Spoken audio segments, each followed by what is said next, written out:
Le don que Dieu nous a donné pour personnifier sa présence dans notre vie. Alléluia. Amen. Alléluia. Amen. Combien d'entre nous ont commencé à pratiquer sa présence? L'appeler quotidiennement. Régulièrement. Régulièrement. Ah oui.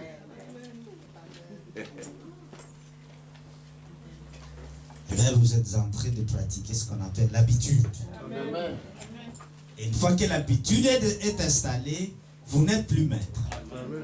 C'est lui qui devient maître. Amen. Alléluia. Et s'il devient maître, alors votre vie doit nécessairement changer. Ah oui. Si votre vie ne change pas, ça veut dire que vous mentez qu'il est votre maître. C'est toi qui as un problème. La semaine passée, nous avons parlé de ne pas faire des avances, et plutôt faire des avances au lieu de promesses, n'est-ce pas? Hein? Combien de gens ne font pas de promesses, mais ne les accomplissent pas. Si tu fais des promesses au Saint-Esprit, ça ne l'émerveille pas. Mais si tu agis, alors, tu l'attires vers toi.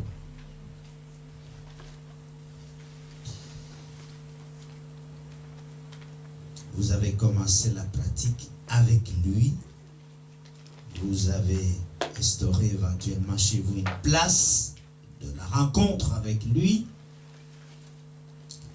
Place où vous le priez en tournant vers l'Orient. Nous avons montré l'intérêt de faire cela.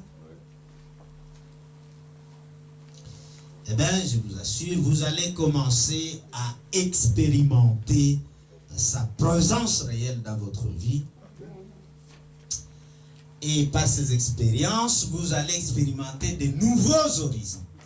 Ce ne sera plus la vie d'hier, ce sera une nouvelle vie qui rentre dans votre vie de tous les jours. Une nouvelle façon de faire, une nouvelle manière de vivre la présence de Dieu. Et donc, nous insistons, ne faites pas de promesses, que désormais je ferai ça, ce n'est pas de déclaration. Parce que le Saint-Esprit n'a pas besoin de vos affirmations, nous avons dit, il a besoin de vos actions. Combien de belles paroles on peut attendre, combien de belles promesses on peut faire même ici à l'église, mais on ne voit pas les actions. Et donc, en faisant cette pratique quotidienne, vous installez une nouvelle habitude en vous où vous mettez le Saint-Esprit comme priorité afin qu'il devienne la majorité dans le mouvement de votre journée. Et si c'est chaque jour, eh bien, c'est votre vie qui est engagée, parce que la vie est constituée d'une série de jours, n'est-ce pas? Amen. Oui. Et donc, vous êtes occupé à changer votre vie.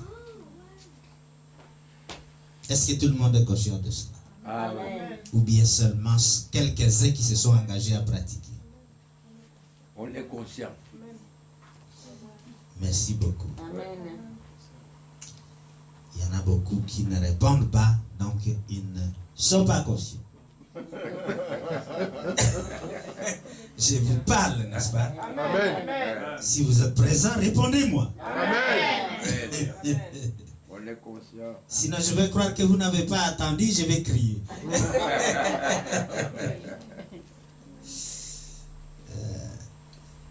Le Saint-Esprit, mes chers amis, c'est Dieu lui-même qui est descendu dans ta vie, dans ton cœur. Oui. Je crois que nous avons tous ce problème.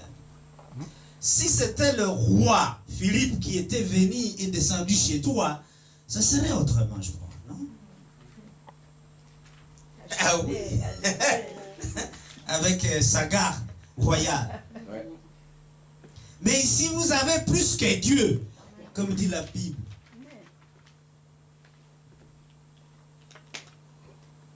C'est Jésus qui disait aux gens, or ici, il y a plus que Salomon. Et Salomon avait le plus. Mais il dit, ici, il y a plus que Salomon. Donc, il y a quand même encore plus que Salomon. Il y a plus que le roi. Amen. Et celui-là vit à chacun de nous. Ouais. Et nous nous permettons de partir sans même le saluer le matin. Ce sont des pratiques banales, mais je vous assure, ça va prendre une signification cette année. Amen. Une signification. Ouais. Très importante. Parce que le Saint-Esprit est celui qui peut tout.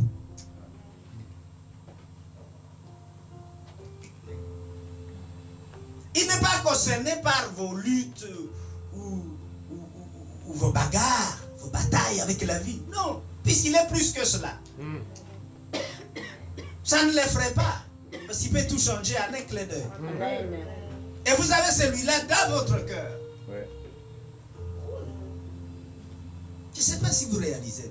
Si. Quelle est la faveur des enfants de Dieu. Ouais.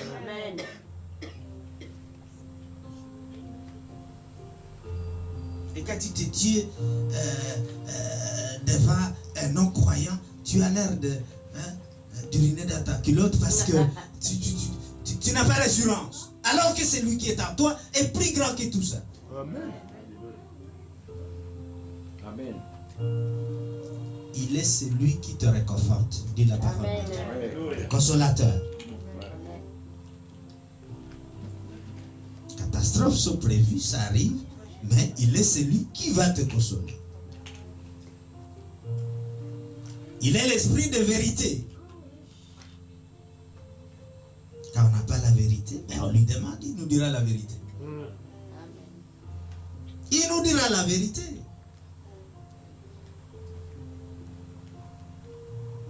Il est l'enseignant. Amen. La Bible dit dans Jean 14, 26 qu'il nous enseignera, nous conduira dans toute la vérité. Il est celui qui révèle les choses à venir. On peut en savoir plus par lui.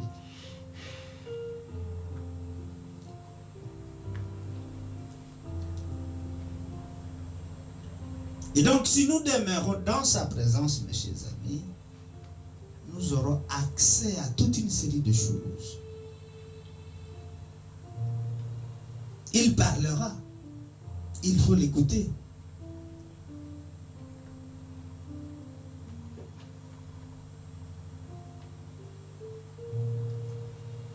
Et très souvent, il nous rappellera que nous sommes sur la bonne voie. Il te dira, écoute, ce que tu as fait là n'est pas bon par rapport à celui-là. Va, demande pardon. Et souvent dans notre ego, nous nous rétractons. Oui, mais c'est lui qui a commencé, donc c'est... Non, il te dit, va, demande pardon. Oui, la manière dont tu as parlé avec lui, c'était pas bon. Tu le sauras, parce qu'il est là en train de le souffler. Ouais. Je n'ai pas été gentil. Il te le dira. Ou tu as été trop dur. Il te le fera savoir aussi. Très souvent, nous sommes en train de juger les autres, pendant que lui, à l'intérieur, ce que tu dis là,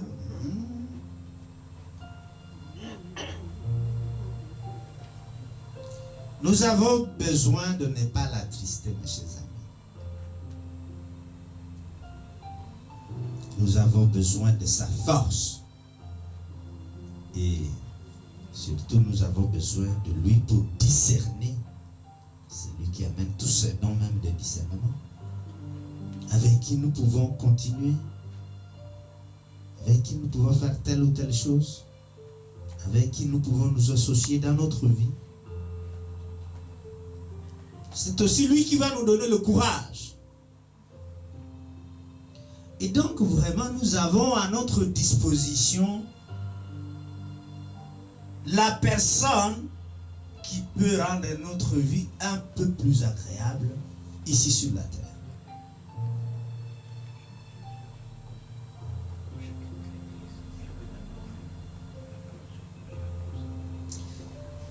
Notre principe clé de ce message aujourd'hui sera intitulé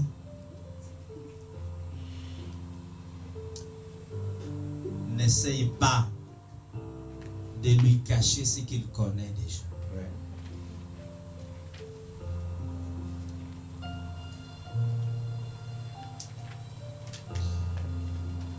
Le monde d'aujourd'hui est rempli de beaucoup de choses concernant l'apparence. Les gens veulent paraître plutôt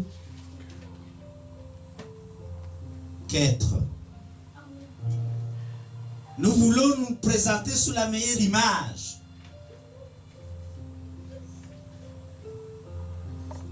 Il est rare de rencontrer quelqu'un qui se donne tort, n'est-ce pas? Tout le monde veut avoir raison. Comme d'habitude. Tout le monde veut paraître celui qui a gagné. Tout le monde ne veut pas qu'on ait une mauvaise impression, mauvaise image de lui. Et donc paraître, paraître et paraître encore.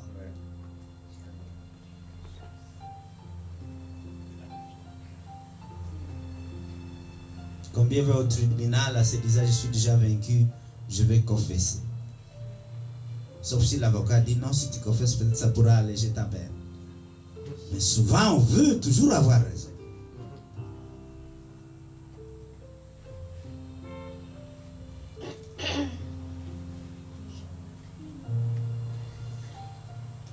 Ne jamais essayer de cacher ce que le Saint-Esprit connaît déjà. Sera notre principe clé aujourd'hui.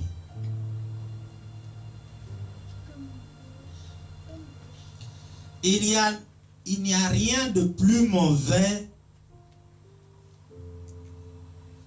que d'essayer de dissimuler ses erreurs, ses fautes, lorsque nous venons dans la présence du Saint-Esprit.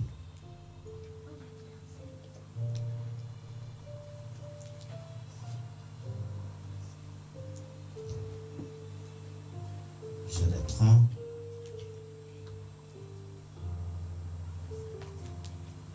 Il n'y a rien de plus mauvais que d'essayer de cacher ses erreurs ou ses fautes en présence du Saint-Esprit.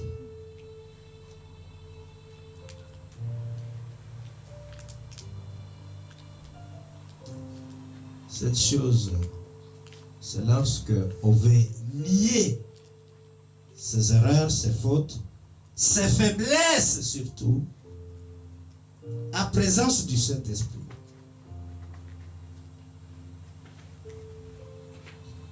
Pourquoi? Parce que renier ses fautes, renier ses erreurs ou ses faiblesses dans la présence du Saint-Esprit est la chose qui provoque le plus de tristesse au Saint-Esprit.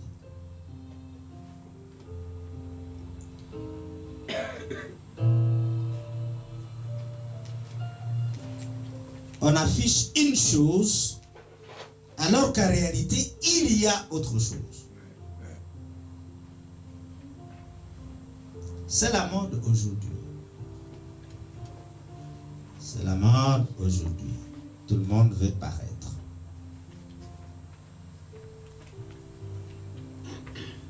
On veut paraître bon, on veut paraître actif, on veut paraître capable, on veut paraître ci ou ça, alors qu'en réalité, on ne le peut pas. On présente une chose d'une certaine façon pour paraître, alors qu'en réalité, Ça n'est pas cela. La moitié de l'auditoire connaît ici les masques. Ouais. Masque, mascara. Ouais. Les jeunes filles aiment masquer le visage. On masque le visage pour paraître bien, pour cacher la réalité des choses.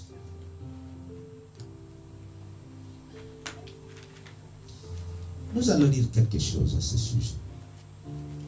Actes chapitre 5. Le texte que certainement beaucoup d'entre nous connaissent. Mais pour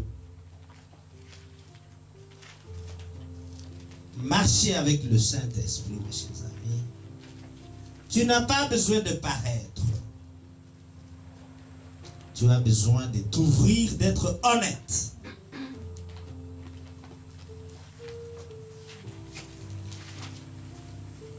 Actes chapitre 5, nous allons lire les 11 premiers versets.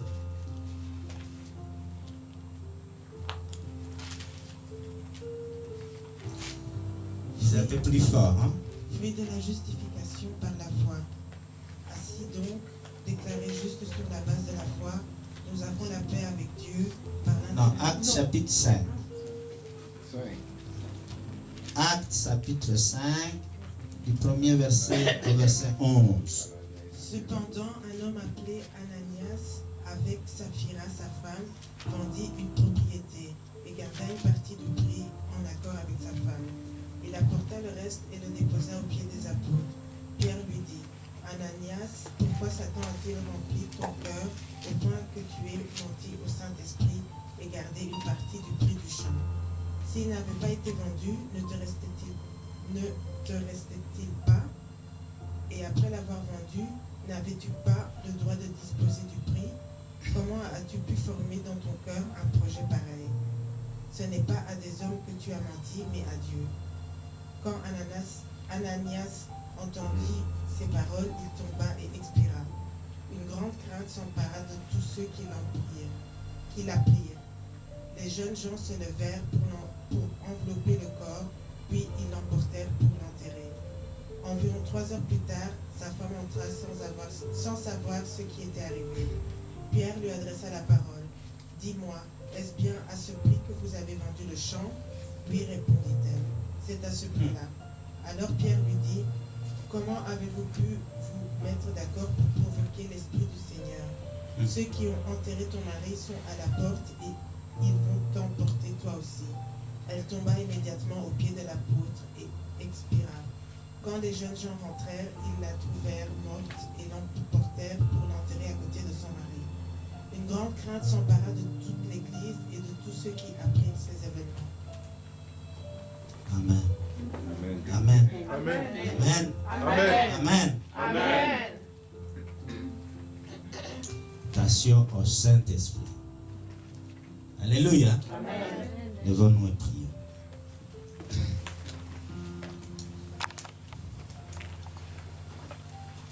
Père Céleste, voici ta parole. Voici, Seigneur, ce que nous ne devons plus faire.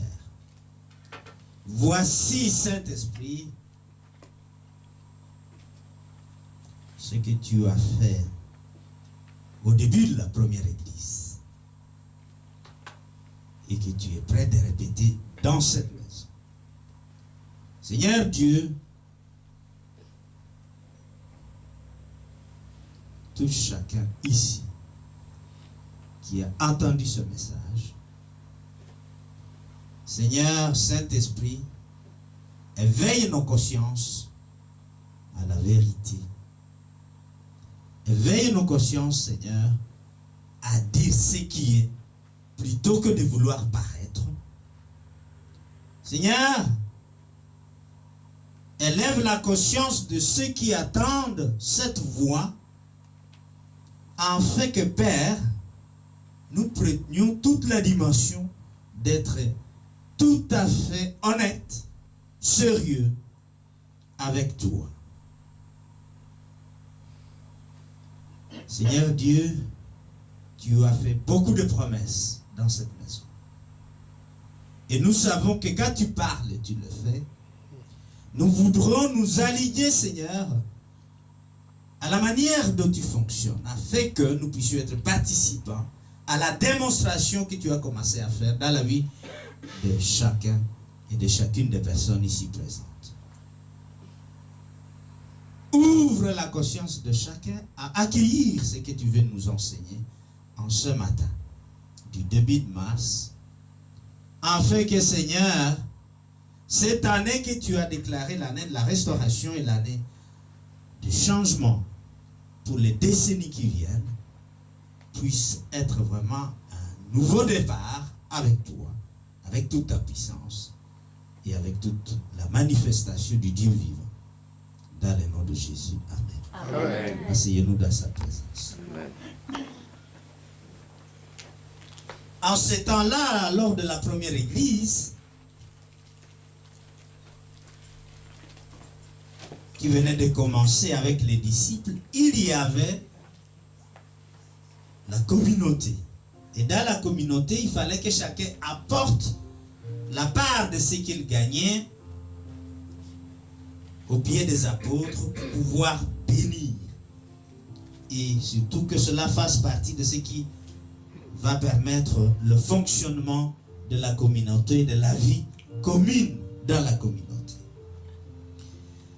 Mais voici que ce couple Ananias et Saphira ont voulu paraître et faire comme tout le monde en présentant l'offrande de la vente de leur maison.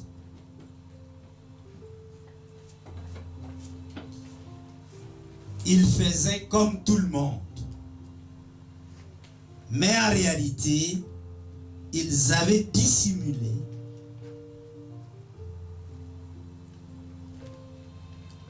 une partie de l'objet de leur vente.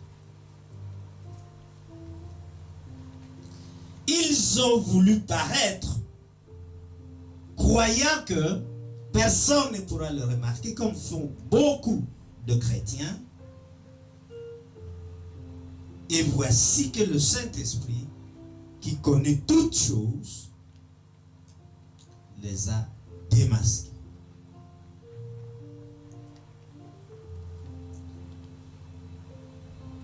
L'hypocrisie consiste à paraître selon une chose, mais en réalité, il y a autre chose.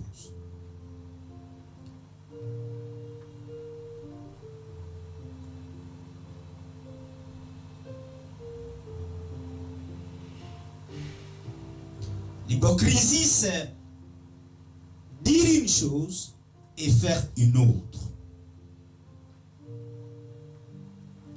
L'hypocrisie, c'est paraître d'une certaine façon, alors qu'en réalité, ça n'est pas cela.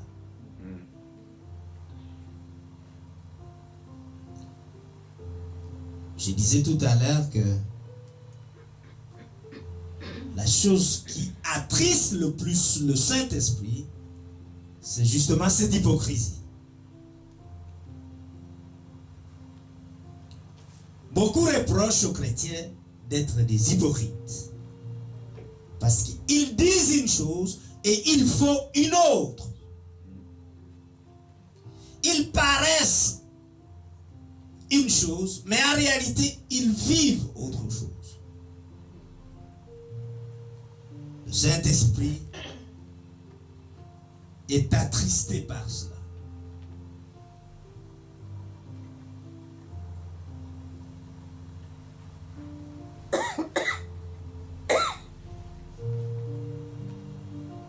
L'hypocrisie, c'est simplement mettre un masque.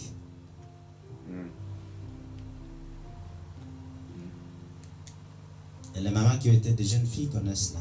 Le mascara cache la réalité du visage pour donner une autre apparence. Le masque d'être un chrétien qui va tous les dimanches à l'église, alors qu'en réalité, on ne vit pas selon les injonctions du Saint-Esprit. Nous avons déjà fait ici la différence entre les dons du Saint-Esprit, pour lesquels tu ne dois pas lutter, tu les reçois avec le Saint-Esprit. C'est le même Saint-Esprit qui les donne. Et les fruits du Saint-Esprit que tu dois poursuivre par un effort, un travail personnel sur soi. Le fait de faire la démonstration de la puissance de Dieu ne veut pas dire que cette personne marche avec les fruits du Saint-Esprit.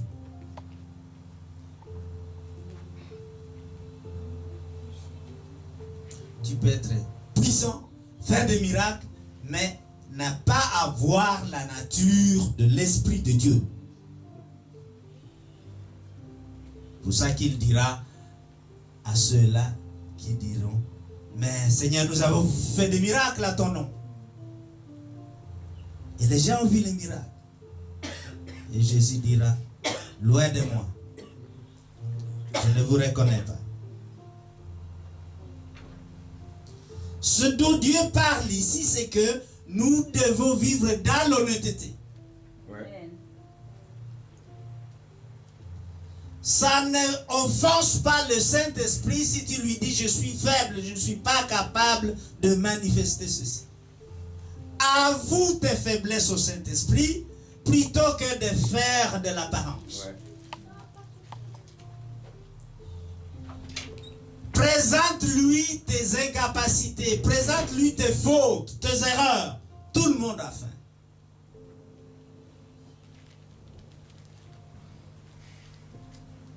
Tout le monde se trompe. Ouais. Le Saint-Esprit ne veut pas que tu caches cela. Il veut que tu le dises. Ananias aurait dit, écoutez, ce n'était pas les prix, nous avons gardé un peu. Mais il a masqué cela par l'apparence de faire comme les autres. L'apparence, l'apparence. On veut paraître.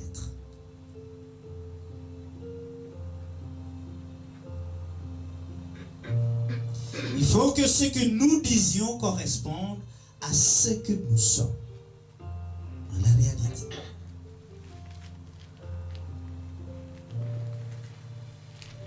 Mais comme personne ne veut paraître moins qu'il ne prétend être, alors les gens vivent une vie d'apparence, d'hypocrisie. Et ça attriste le Saint-Esprit, mes chers amis.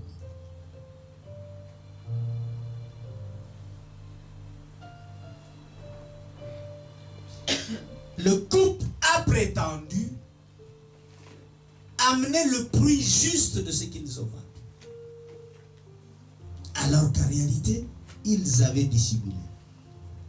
D'abord, messieurs, et puis plus tard, madame. Ce qui a prouvé directement qu'ils étaient en accord et que c'était un acte prémédité. Le Saint-Esprit va te montrer tes erreurs. Nous avons dit. Parce qu'il connaît tout. Donc ne fais pas semblant de renier ça. Ou de vouloir justifier cela pour te présenter sous un beau soleil.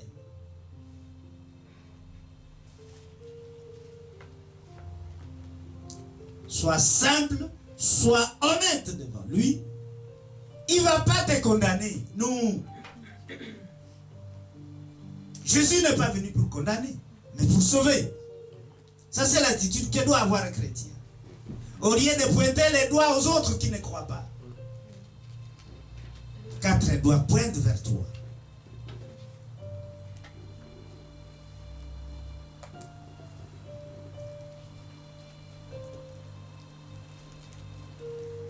Nous devons être honnêtes et ouverts au Saint-Esprit.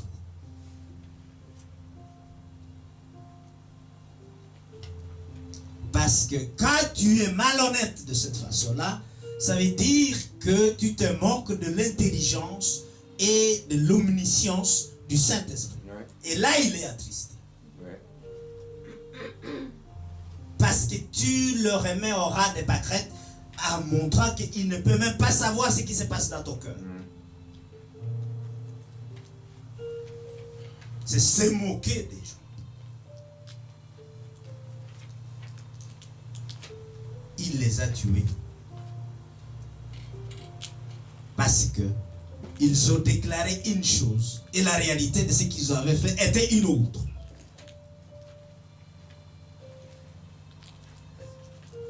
Le Saint-Esprit ne va pas te condamner parce que tu as avoué une faute que tu as commise. Non. Non. Il est au contraire content si tu l'avoues en étant honnête avec lui. Et toi, tu dois avoir la conscience qu'il sait tout ce que tu fais, il sait ce que tu penses, il sait même les attitudes que tu as prises. Mais que faisons-nous? Nous voulons paraître. Et on amène une litanie de justification. Mais accepte que tu t'es trompé. Accepte que tu n'as pas pu être à temps. Accepte que tu ne peux pas être comme tu te présentes. Personne ne va te tuer. En particulier le Saint-Esprit. L'une des causes de tout cela, c'est l'ego de chacun.